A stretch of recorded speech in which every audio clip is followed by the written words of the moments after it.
Hello বন্ধুরা, সবাই কেমন আছেন? আশা করি ভালো আছেন। আজকের ভিডিওতে আমি আপনাদের এসএমএম প্যানেলের অ্যাডমিন প্যানেলটি দিয়ে দিব। অ্যাডমিন প্যানেলের যে এসডব্লিউবি ফাইল সেটি দিব। এটি দেওয়ার আগে আমি আপনাদের অ্যাডমিন প্যানেলটিকে দেখাই। আমাদের অ্যাডমিন প্যানেলটি হচ্ছে, দাঁড়ান আমি দেখি কোথায় রেখেছি। এই যে এসএমএম প্যানেল অ্যাডমিন, এটাতে আমি প্রবেশ করলাম। করার সাথে সাথে আপনি দেখতে পারবেন এমন।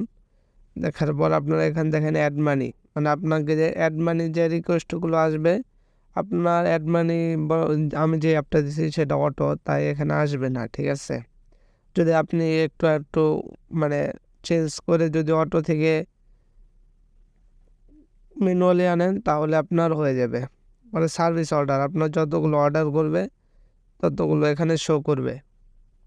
পরে আপনার নগদ, বিকাশ এগুলো নাম্বার এগুলো দরকার নেই, যেহেতু অটো। পরে আপনি নোটিফিকেশন, এখানে দেখেন নোটিফিকেশন সেন্ড করতে পারবেন। আমি দেখাই নোটিফিকেশন কোথায় শো করবে।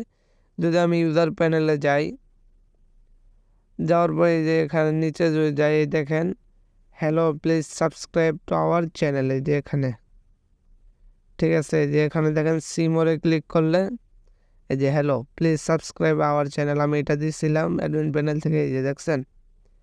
পরে আপনার হচ্ছে এখানে ক্যাটাগরি। এখন আপনার এখানে অনেক ধরনের ক্যাটাগরি আছে, ক্যাটাগরি সেট করে সার্ভিসগুলো দিবেন, কি মানে সার্ভিস ডেসক্রিপশন, প্রাইস এগুলো দেওয়ার পর সেভ করলে আপনার সার্ভিস হবে। পরে আপনার পরে ইউজারে ক্লিক করলে এখান থেকে ইউজার আছে, ইউজারের ব্যালেন্স আপনি আপডেট করতে পারবেন। এই অ্যাডমিন প্যানেলটি আপনি ফ্রিতে পেয়ে যাবেন আমাদের ইনস্ট্যান্টওয়্যার অ্যাপটিতে। যে অ্যাপটিতে ইনস্ট্যান্টওয়্যার অ্যাপটিতে প্রবেশ করবেন। করার পর আপনার এখানে সার্চ দিতে হবে।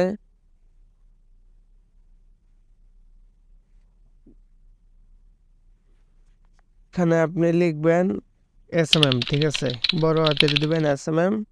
দেওয়ার পর সার্চ দিলে এখানে দুইটি শো করবে, একটি হলো ইউজার প্যানেল, একটি হলো অ্যাডমিন প্যানেল। এখানে দেখেন এসএমএম প্যানেল অ্যাডমিন লেখাই আছে, এখানে ক্লিক করে দিবেন।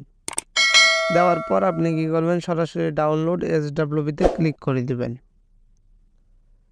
আপনার যদি ডাউনলোড না হয় দ্বিতীয়বার আবার ক্লিক করবেন, একটি অ্যাড শো করবে, আপনি অ্যাডটি দেখবেন। ফুল অ্যাডটি দেখার পর আপনার ডাউনলোড হয়ে যাবে। আমি অ্যাডটা স্কিপ করে দিচ্ছি, হয়ে গেছে। এখন আপনি সরাসরি স্কেচওয়্যারে চলে আসবেন। আসার পর আপনি এখানে রিস্টোর প্রজেক্টে ক্লিক করবেন। করার পর উপরে থ্রি ডট পরে আপনি যাবেন ডাউনলোডে। যাওয়ার পর দেখতে পারবেন ইনস্ট্যান্টওয়্যার আছে, পরে আপনার প্রজেক্ট এটাতে ক্লিক করবেন। করার পর এখান থেকে এসএমএম প্যানেল অ্যাডমিন, এখানে আপনি ক্লিক করে দিবেন। দেওয়ার পর এখানে রিস্টোর করে দিবেন। দেওয়ার পর দেখবেন এখানে শো করে দিয়েছে, এই যে। এখন আপনি এখানে আপনার ফায়ারবেস কানেক্ট করবেন। করার পর আর কোনো কাজ নেই, সরাসরি রান করে দিবেন। এখানে কোনো আপনার মানে জাভা এগুলো চেঞ্জ করতে হবে না। এখানে শুধু আপনি যদি চান কালারগুলো চেঞ্জ করতে পারেন, এছাড়া আপনি রান করে দিতে পারেন, ঠিক আছে?